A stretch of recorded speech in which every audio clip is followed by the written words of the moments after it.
Women who gave the creep a chance, how did it go? After a few dates he started to get way too serious. I told him calmly and honestly that I wasn't ready for a serious relationship and he deserved to be with someone who was. He completely flipped shit and after a bit of name-calling I stood up and started to leave the bar. He then said you should watch yourself in the future. Especially when getting into your car. I was extremely paranoid for months after. Would check my back seat and under my vehicle. Never saw him again, so just an empty threat, but not a fun time. That was like 15 years ago. Yeah, he's still single. I bought him a coffee one time and we chatted about our music tastes. 3 days later, I was sitting in my dorm and I got a text from him that was just a selfie. I sent one back and the conversation got really boring, so I sent him a snap of a black screen. He responded, "Are you in a dark place?" And I said yeah lol. His response was, "Well, you'll have to leave soon because you have class in insert building with insert professor at 6 o'clock. I literally never told him anything about my classes, so he just fucking stalked me until he learned my entire schedule. It turns out he was a serial creep preying on freshman girls. At the end of a weird and terrible date, he asked me for a hug as I was turning to leave. I thought, whatever, gets this over with. As I was pulling away, he forcibly grabbed the back of my head and shoved his tongue in my mouth before I was able to break free. The next morning I had a 3-page email in my inbox telling me all the things that are wrong with me and why he is not interested in a second date. What's a effed up fact you just can't believe is true? You're statistically more likely to be murdered by a family member on Christmas Day than murdered by a stranger any other day. Elephants can control their dick like a second trunk. During World War II, Japan bombed China with fleas infected with the bubonic plague. The youngest person to ever give birth was 5 years old. That sharks have been around longer than trees. Yes, trees. You're statistically more likely to randomly die during a USA Powerball lottery drawing than win it. You are more likely to be bitten by a New Yorker than a shark.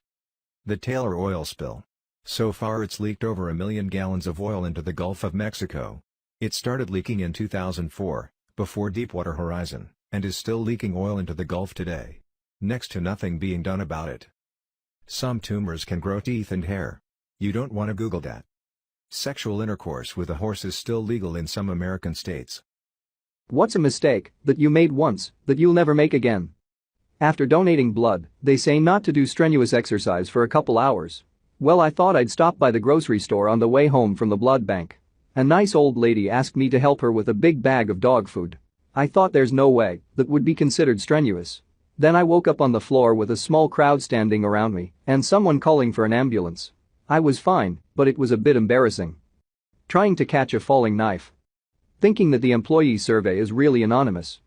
Turning the oven on without first checking if there's anything inside. Remaining in a relationship after being cheated on. Boy, was that foolish of me.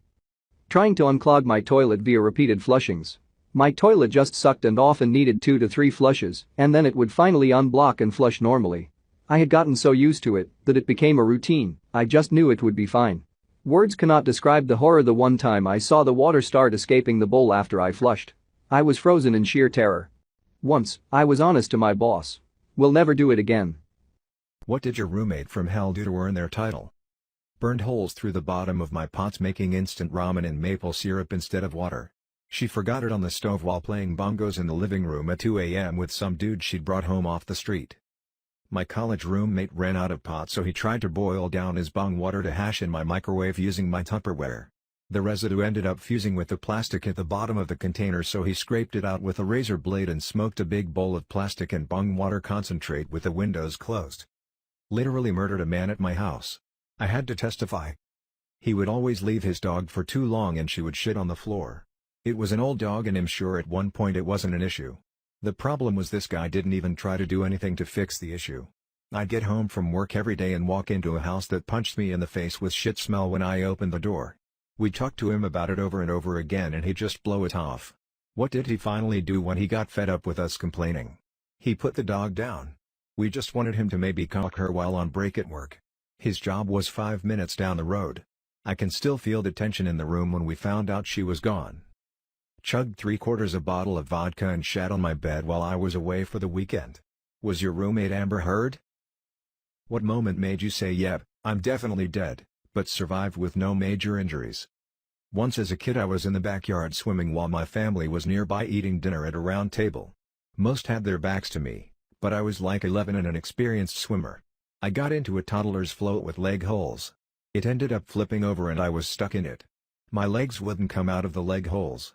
I kicked and thrashed as much as I could, but I was so stuck. And you can't hear someone screaming underwater.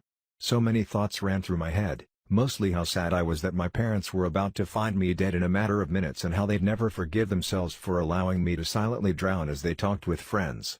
I tried one more time to kick with all of my might. One leg slipped out and I was able to get the other out after. I was fine.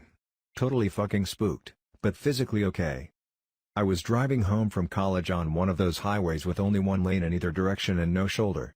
A guy in the oncoming lane didn't see me as I was in a small car. He thought he could pass 18-wheelers in one go and pulled into my lane going at least 90. There was nowhere for me to go. He flew off into the ditch to avoid hitting me head-on, likely did severe damage to his car, but I lived. I ate one of those Brock's oval-shaped hard candies, think they were called Sparklets, at home alone when I was 6. Got stuck in my throat. I stood there in shock for a few seconds as I started to realize I couldn't breathe.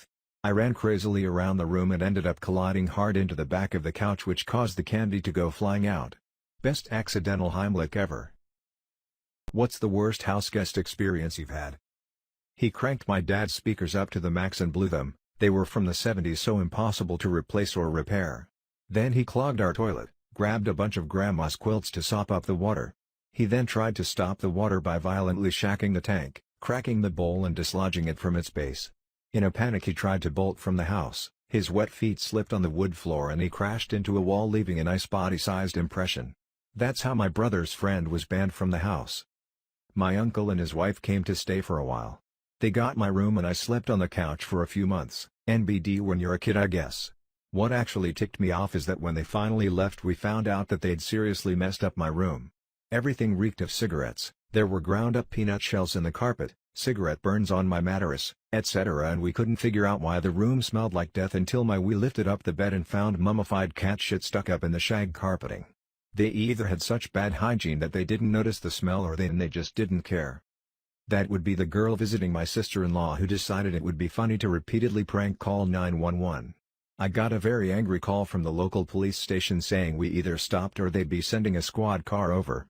Apologized profusely to the officer and thanked him for calling us first. She was not invited back to her house. She was 17 and definitely old enough to know better. My mom is 15 years younger than my dad. I'm starting to resent him so much for the age gap. My mom was 19, my dad 34 when they got together. That had me when my dad was in his early 40s and my mom was in her late 20s. My dad was always too worn out to play with me when I was a kid, or do anything strenuous like camping.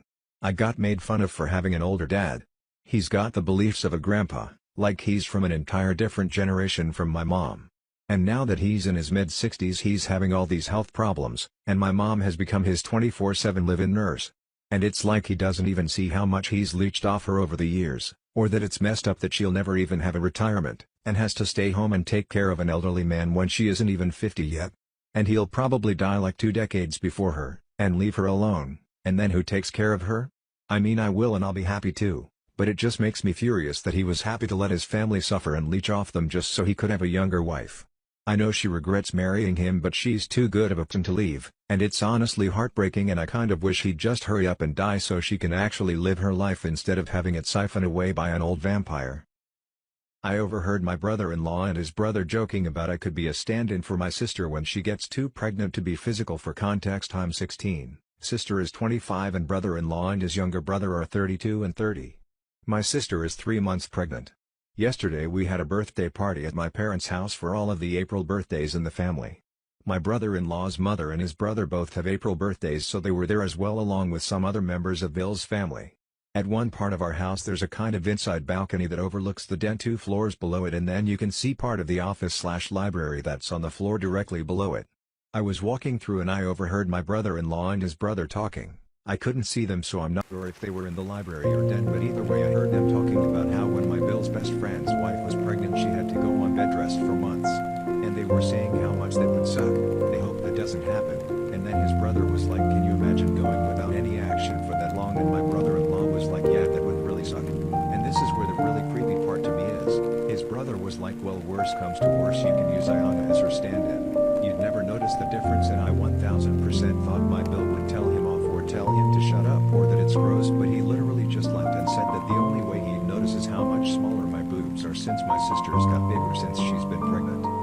feel so grossed out. I want to tell my sister but don't want to upset her BC. She's already super stressed with her pregnancy. I literally just went in my room and said I had a headache so I didn't have to see anyone. I wanted to vent somewhere so here I am. What's the cruelest prank you've ever seen? Friend of mine had a crush on his coworker. It was sort of an open secret. His manager tried to help him, offered advice, some things to say, small gifts she might be into, etc. What no one knew at the time was that said manager and said coworker had recently started dating and hadn't told anyone yet. So he meant it as a prank on his new girlfriend to be put into these awkward situations, but my friend's feelings were really hurt when it all came out. A group of girls at my high school told a girl that they were hanging out at one of their houses at 9 near a train station, but they really just made up a time and place that would make her stranded at the last train stop with no more trains home. In middle school a girl came up to us on the playground and told this dude to go see the principal. He's looking for you, he got a call that your mom died. Then as soon as the dude ran away she told us all she just made it up. It was effing horrible. Saw a guy tip over the porta potty with someone in it. That memory is clear. I think it was his girlfriend. A friend of a friend in high school had her boyfriend pretend that he died. He had one of his friends call her saying he had died in a car accident and had someone else calling up pretending to be a doctor from the hospital. She was hysterical. Later that day, after she kept asking the fake doctor which hospital it was so she could be there, she found out it was all prank to see if she cared. Horrible. Anyway, they broke up. To this day it's the nastiest prank I've seen in person. Someone asked a guy to be her boyfriend, he said yes and the next day she invited all her friends to tell him that she did it as a joke.